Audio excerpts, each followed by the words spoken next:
Je présente mes deux invités. Donc Claudia Coupe, qui est architecte, qui est d'origine syrienne, français d'origine syrienne, franco-syrien, citoyen franco-syrien, qui à partir de 2000 est retourné de façon très régulière, dans un premier temps en travaillant en Syrie, il est retourné travailler en Syrie, en profitant, entre guillemets, en essayant de profiter, entre guillemets, de la brèche ouverte qui a été ouverte par le régime syrien à l'époque de ce qu'on appelle le printemps d'Arras, et qui, durant ce qu'on appelle les événements en Syrie depuis pratiquement 3 ans, est retourné à plusieurs reprises en Syrie,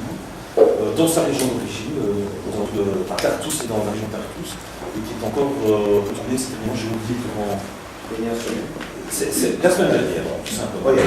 la semaine dernière, et qui a mis sur pied l'initiative qui nous réunit aujourd'hui, qui s'appelle Ilasouria, et qui va vous présenter également un projet qui pour l'instant est en work in progress, qui est en train de se faire, qui s'appelle l'Université populaire de Syrie, l'Université populaire syrienne. Et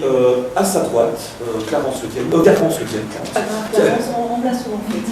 Apparemment c'est classique. Moi on m'appelle Patrick. Donc Garance Lequel, qui est journaliste indépendante, qui publie pour le Nouvel Observateur et pour le Journal du Dimanche, qui a également effectué de nombreux reportages sur le terrain, comme on dit dans le jargon journalistique, et qui était pour la dernière fois, je crois, au début de cet été. Et un des objectifs de cette soirée n'est pas de vous faire une énième tentative de compréhension, d'explication du conflit syrien, de ses enjeux politiques, mais simplement essayer d'expliquer derrière les emballements médiatiques auxquels on assiste, au rythme médiatique et au rythme du kilomètre 100, comme on le dit également dans le jargon journalistique. Également tenter de vous dire que derrière l'actualité concrète, présente, qui quelques semaines est monopolisée essentiellement par la guerre des États occidentaux et de certains régimes du Moyen-Orient contre l'État islamique. Derrière cela, derrière certaines prises de guerre qui ont eu en Syrie, il y a une société éclatée qui tente de se reconstruire à un terrain tout à fait local, micro-sociétal, utilisant des termes très à la mode,